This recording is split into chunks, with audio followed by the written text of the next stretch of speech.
विद्यार्थियों का एक प्रश्न रहता है कि सर संस्कृत साहित्य ऑप्शनल में जो भी व्याख्या के लिए श्लोक पूछे जाते हैं उन श्लोकों की व्याख्या में क्या सम्मिलित करना होता है, क्या सम्मिलित नहीं करना होता है, और जो ऑप्शनल के मतलब यहाँ नोट्स मिलते हैं उसमें क्या सम्मिलित रहता है। देखिए मित्रों, मैं आपको एकदम सत्य बताऊं, यहाँ पर थोड़ा परंपरागत से व्याख्या भिन्न होता है और आप बुरा नहीं मानेंगे यदि मैं सत्य बताऊंगा। तो क्या होता है कि आपको जो नोट्स मिलता है उसमें आपने पहले यदि व्याख्या किया हो तो वहाँ आपने सबसे पहले देखा होगा कि यहाँ लिखा है कि संदर्भ लिखा है कि कहाँ से ये लिया गया है, कैसा क्या। फिर आप प्रसंग लिखते हैं कि क्या प्रसंग चल रहा है। कोई लोग अन्वय बताते हैं उसमें कि इसका अन्वय क्या है। फिर का आप शब्दार्थ बताते हैं कुछ लोग कि ये शब्द है, ये अर्थ है, ये शब्द है, यह अर्थ है। फिर कई लोग आप उसका हिंदी अर्थ बताएंगे या संस्कृत अर्थ बताएंगे। बाद में जाकर के उसमें लिखेंगे अलंकार इसमें यह है, छंद इसमें यह है, व्याकरण का समास इसमें यह है, संधि इस शब्द में यह की गई है। इस प्रकार की व्याख्या करती हैं। यह परंपरागत व्याख्या होती है। इसको यदि आप कॉलेज स्तर पर करें तो आपको अच्छा खासा नंबर मिलेगा और आपके गुरुजी प्रसन्न हो जाएंगे। माफ करिएगा, यूपीएससी में ऐसा नहीं होता है। यूपीएससी आपसे अलंकार, समास, छंद पूछने के लिए इस श्लोक की व्याख्या नहीं पूछता है। आपसे संदर्भ या प्रसंग जानने के लिए नहीं पूछता है। हालांकि आपको प्रसंग लिखना होगा लेकिन उसका तरीका भिन्न होगा। यहां पर आपसे प्रश्न इस उम्मीद से पूछा जाता है कि कोई भी साहित्य लिखा गया है तो क्यों लिखा गया है। साहित्य तात्कालिक समाज का दर्पण होता है और उस दर्पण का निर्माण कवि करता है। उस तात्कालिक समाज की स्थिति, अवस्थिति, सामाजिक, आर्थिक, राजनैतिक परिस्थितियों को दिखाता है। वहां कैसी महिलाओं की स्थिति थी, वहां कैसे संवेदनशील वर्ग थे, कैसे कुप्रथाएं व्याप्त थी, इन सभी संदर्भों को बताया जाता है।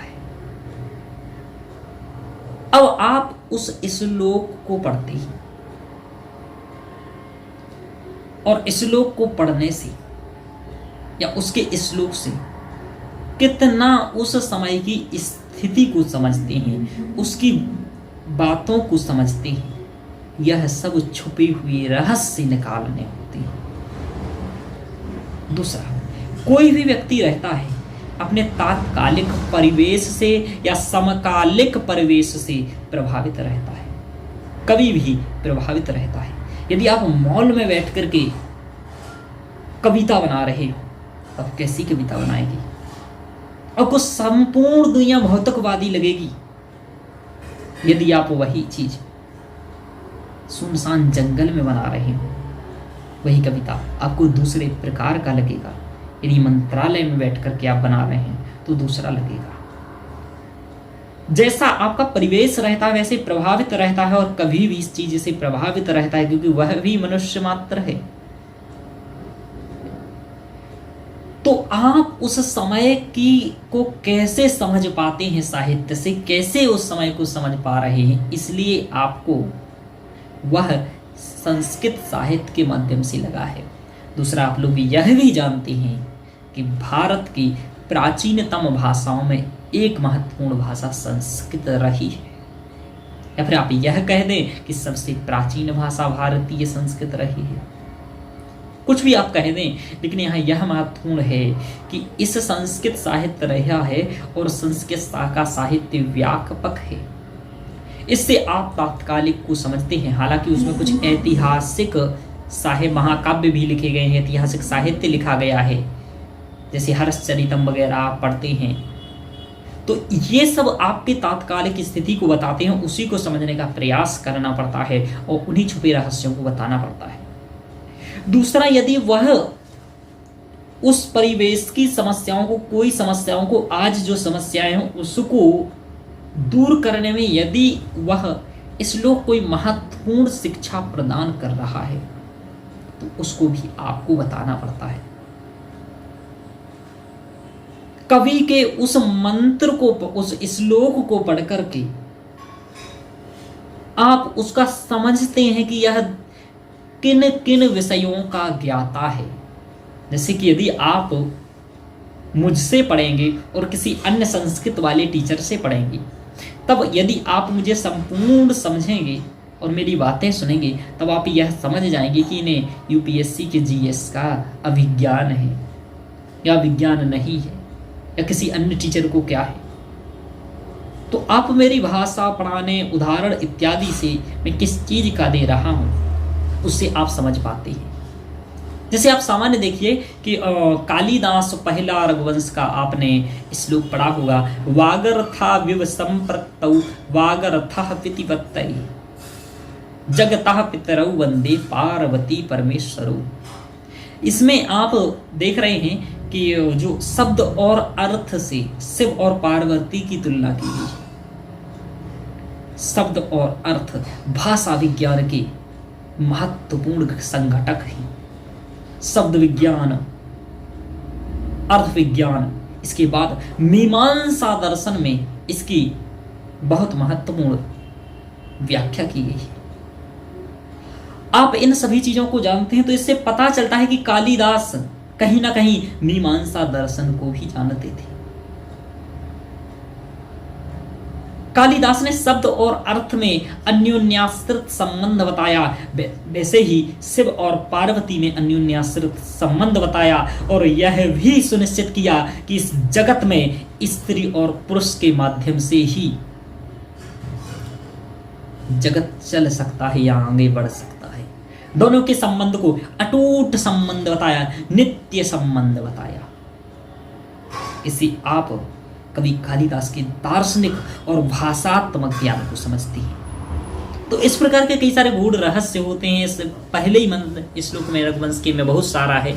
तो आप ऐसी बातों को समझते हैं, ऐसी बातों को लिखते हैं, तब नंबर आते हैं। और ऐसे प्रकार की व्याख्याएं किसी बुकों में नहीं रहती हैं, इसलिए मैं आप लोगों को बुक नहीं बताता हूं, क्योंकि किसी भी बुक को आप खरीद लेंगे इस प्रकार की परिचर्चाएं नहीं रहेगी, क्योंकि लगभग सभी बुकें कॉलेज या इत्यादि में जो सिलेबस लगा है उसको डिफाइन करने के लिए, ऐसा उसको पढ़ाने के लिए बनाई नहीं है। और जो वहाँ पूछा जाता है वह वहाँ लिखा हुआ है, और यूपीएससी में यह नहीं पूछा जाता है।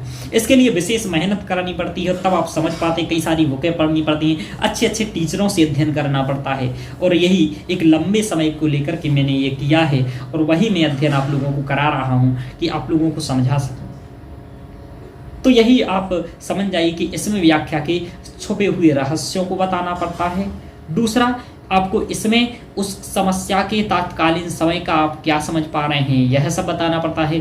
यदि उस श्लोक से आप वर्तमान किसी समस्या व कृति को दूर करने में सक्षम है, बता सकते हो पाए, तो वह बताना चाहिए। दूसरा, आधुनिक रूप में नैतिकता को संस्थापित करने के लिए या नीति शास्त्र को, क्योंकि भ्रष्टाचार इत्यादि बहुत सारी कुरीतियां समाज में पर्याप्त हैं, समाज के रंग रंग में भ्रष्टाचार कूद रहा है, तो इसको दूर करने में आप कैसे संस्कृत का प्रयोग कर सकते हैं, प्रयोग कर सकते हैं। इन सभी संदर्भों को लेकर के व्याख्याओं को लिखना होता है, और महत्वपूर्ण बिंदुओं को समझना पड़ता है कि आप कवि के स्तर पर जाकर के समझें। कवि जिस चीज को लिख रहा था, जिस उद्देश्य से बुक लिख रहा था, जिस उद्देश्य से श्लोक लिख रहा था, वह आप समझे। कि आप स्वयं सोचिए कि क्या छंद, अलंकार इत्यादि बताने के लिए वह बुक लिखेगा,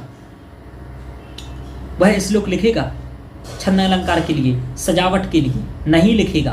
वह लिखेगा कोई अवस्थिति बताने के लिए, कोई इस प्रकार का उसका उद्देश्य होगा। यदि आप उसको नहीं समझ पाए तो आप क्या किए? यदि उसे छंद के लिए लिखना होता या अलंकार के लिए लिखना होता, तो वह कवि छंद की बुक लिख देता, अलंकार की बुक लिख देता, वृत्त रत्नाकर वगैरह ऐसे कुछ लिखता। लेकिन उसने साहित्य लिखा है, श्लोक लिखा है, इसका मतलब है कि वह कुछ ना कुछ बताना चाह रहा है, समझाना चाह रहा है, और उसको आप लोग समझ नहीं पा रहे हैं। यह कॉलेज की पढ़ाई का एक, मैं कहता हूँ कि यह ठीक नहीं है। हालांकि अब मैं इसके बारे में ज़्यादा, मैं बहुत छोटा आदमी हूँ, इसलिए कुछ बोल नहीं सकता हूँ। बाकी आप समझते ही सब कुछ। चलिए ओके, धन्यवाद। तो आपको शायद समझ में आ गया होगा कि संस्कृत के श्लोकों की व्याख्या कैसे करनी होती है। ओके, धन्यवाद। बाकी तो आप शेष मेरा क्लास में